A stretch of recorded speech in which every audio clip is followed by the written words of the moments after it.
रामकृष्ण हरी. आज आपण संत तुकाराम महाराजांच्या एका खूप महत्त्वाच्या अभंगावर बोलणार आहोत. पिंड पदावरी. पितृऋण म्हणजे आपल्या पूर्वजांप्रती असलेलं जे आपले कर्तव्य आहे ते फेडण्याबद्दलचा एक म्हणूया की एक वेगळा एक आतला मार्ग महाराज इथे दाखवतात.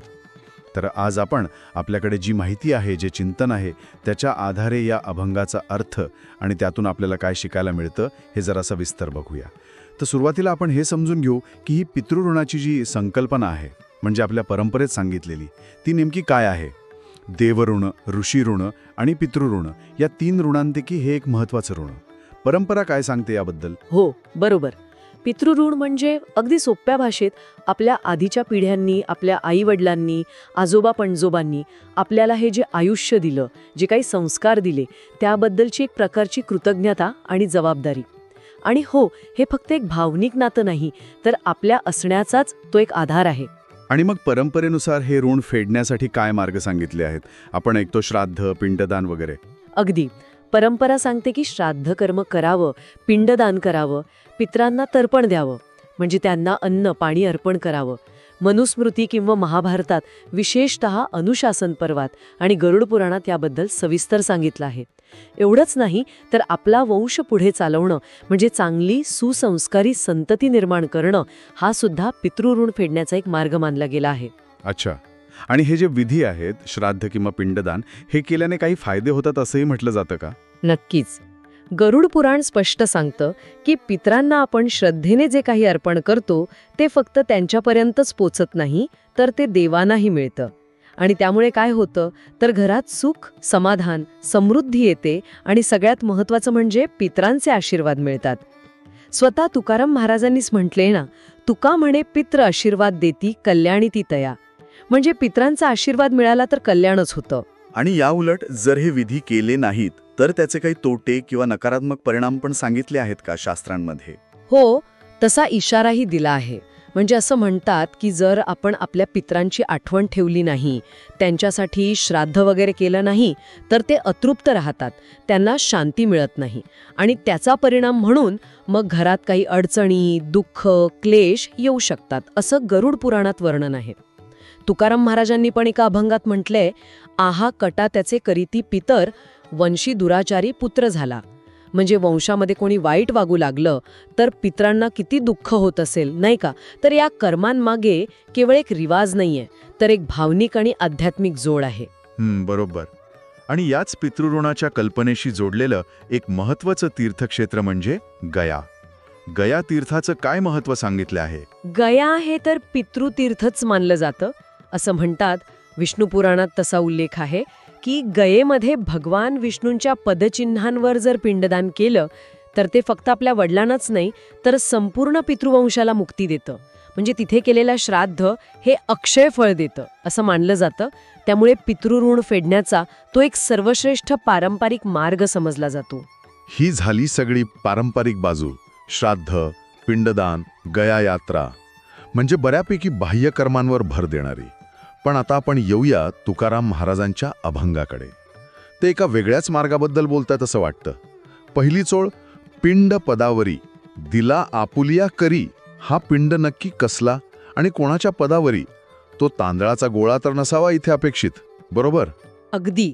इथेच तुकाराम महाराजांची विशेषता आहे. त्यांच्यासाठी हा पिंड म्हणजे काही बाहेरची वस्तू नाहीये, तो आहे त्यांच्या स्वतःच्या आतला पिंड. म्हणजे काय तर त्यांचं हृदय, त्यांची श्रद्धा, त्यांचं प्रेम, त्यांची भक्ती, त्यांचं अहंकार सुद्धा, हे सगळं काही एकत्र करून त्याचा एक पिंड बनवून ते त्यांनी आपुलिया करीन म्हणजे अगदी स्वतःहून मनापासून पूर्णपणे समर्पित केलं आहे. आणि कोणाच्या चरणी? तर परमात्म्याच्या, त्यांच्या विठ्ठलाच्या चरणी. कारण त्यांच्यासाठी विठ्ठलच सगळ्याचं मूळ आहे. आपले पितर काय किंवा हे सगळं जग काय, सगळ्याचं मूळ तो परमात्माच आहे. त्यामुळे त्याच्या चरणी जर काही अर्पण केलं तर ते आपोआप सगळ्यांपर्यंत पोचतं, अशी त्यांची अढळ श्रद्धा आहे. म्हणजे बघा ना, ज्ञानेश्वर माऊली हरिपाठात म्हणतात, चित्त नाही नामी तरी ते व्यर्थ. बाहेरून कितीही कर्मकांड केली पण आज जर भाव नसेल, चित्त नसेल तर उपयोग काय? तुकाराम महाराज इथे नेमका तोच भाव सांगतायत. कल्पना करा की महाराज आपल्या काळजातला सगळा भाव एका पिंडात गोळा करून विठ्ठलाच्या पायावर ठेवत आहेत. किती मोठी गोष्ट ही. म्हणजे हा आतल्या भावनेचा एका संपूर्ण शरणागतीचा पिंड आहे. आणि म्हणूनच मग पुढची ओळ येते, माझे झाले गयावर्जन, फिटले पित्रांचे ऋण. याचा अर्थ हे असं आतून केलेलं समर्पण इतकं ताकदीचं आहे की प्रत्यक्ष गयाला जाण्याची गरजच संपली आणि पितृऋण पण फिटलं, असं म्हणायचंय त्यांना. अगदी तसंच. गयावर्जन म्हणजे गयाला जाण्याचा जो उद्देश असतो, म्हणजे पितरांना मुक्ती मिळावी, ते ऋण फिटावं, तो उद्देश इथेच या भक्तीच्या समर्पणानेच सफल झाला. आता वेगळं गयाला जायची गरजच नाही. खरी गया कोणती? तर जिथे भगवंताचं स्मरण आहे, जिथे भक्ताचं मन देवाशी जोडलेलं आहे, तीच खरी गया. त्या आतल्या गयेमध्ये जेव्हा तुम्ही तुमच्या श्रद्धेचा, तुमच्या समर्पणाचा पिंड अर्पण करता, तेव्हा पितृऋण आपोआप फिटून जातं. हे तर खूपच आश्वासक आहे. म्हणजे जे लोक प्रत्यक्ष कर्मकांड करू शकत नाहीत, त्यांच्यासाठी हा मार्ग खुला आहे. बरोबर. कितीतरी लोक असतात ज्यांना शारीरिक त्रास असतो किंवा आर्थिक परिस्थिती नसते किंवा वेळ नसतो. तुकाराम महाराज जणू त्यांना सांगतायत की काळजी करू नका, तुमच्यासाठी हा भक्तीचा, नामस्मरणाचा, शरणागतीचा मार्ग आहे आणि तो तितकाच प्रभावी आहे. जणू भक्त विठ्ठलाला म्हणतोय, हे देवा, माझ्या पित्रांची सगळी जबाबदारी, त्यांचं ऋण, हे सगळं मी आता तुलाच अर्पण केलंय, कारण मी स्वतःलाच तुला अर्पण केलंय. आणि मग देव तो भार उचलतो. खरंच भक्तीचा महिमा आहे हा. किती सोपं आणि सर्वांसाठी उपलब्ध केलंय त्यांनी. आता पुढच्या चरणाकडे बघूया. केले कर्मांतर, बोंब मारिली हरिहर. हे कर्मांतर म्हणजे काय आणि हरिहर अशी बोंब मारणे म्हणजे काय, हे जरा स्पष्ट कराल का? कर्मांतर म्हणजे कर्मामध्ये केलेला बदल, आमूलाग्र बदल. आपण सामान्यपणे कर्म म्हणजे काय समजतो? नोकरी, धंदा, संसार, पैसा कमावणे, नाती सांभाळणे.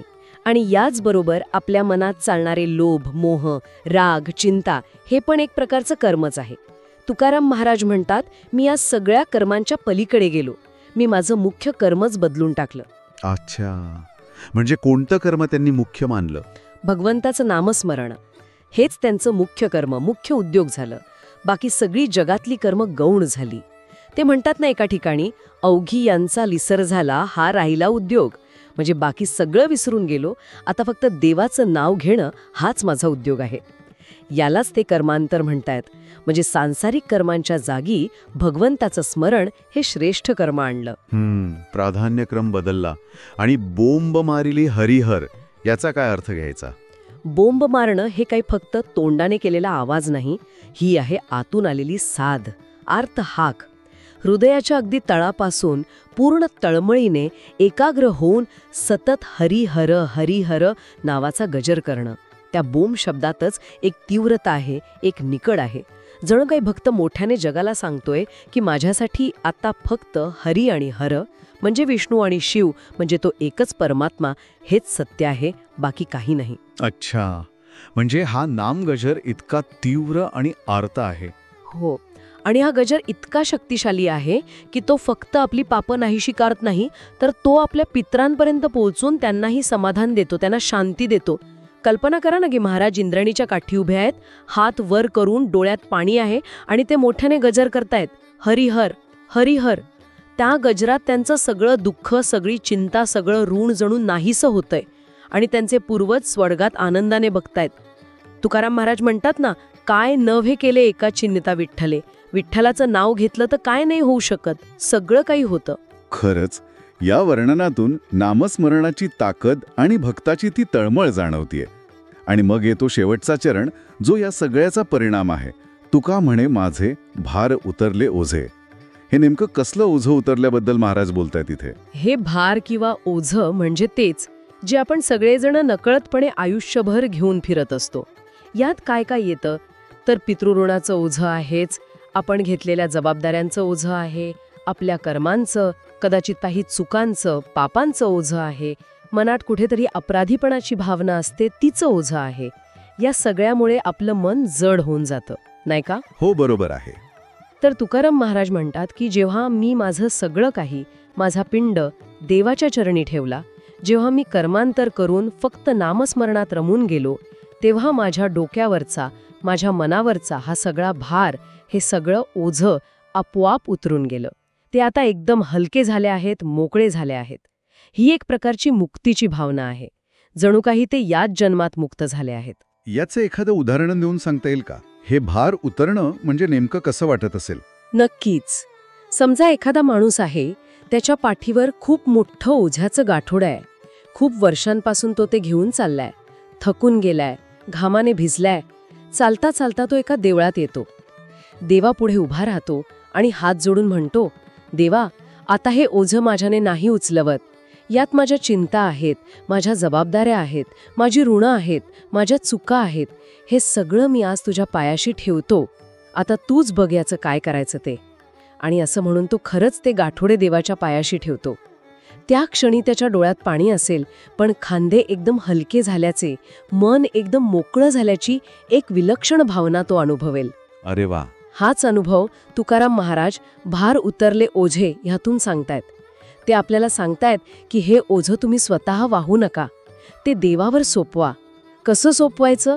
तर भक्तीने, नामाने, शरणागतीने. मग अनुभवा किती हलकं वाटतं ते. म्हणजे पारंपरिक विधींना बाजूला न सारता तुकाराम महाराज एका आंतरिक साधनेवर, एका भक्ती मार्गावर जास्त जोर देत आहेत. आणि हा मार्ग जास्त सोपा आणि सगळ्यांसाठी उपलब्ध आहे असं दिसतंय. तर मग या सगळ्या चर्चेतून आपण काय निष्कर्ष काढू शकतो? आजच्या काळात या अभंगातून काय घेण्यासारखं आहे? निष्कर्ष हाच की पारंपरिक विधी, कर्मकांड यांना त्यांचं महत्त्व आहेच, पण खरी शक्ती, खरा बदल हा आपल्या आतून येतो. आपल्या श्रद्धेतून, आपल्या भक्तीतून, नामस्मरणातून आणि देवावरच्या संपूर्ण विश्वासातून येतो.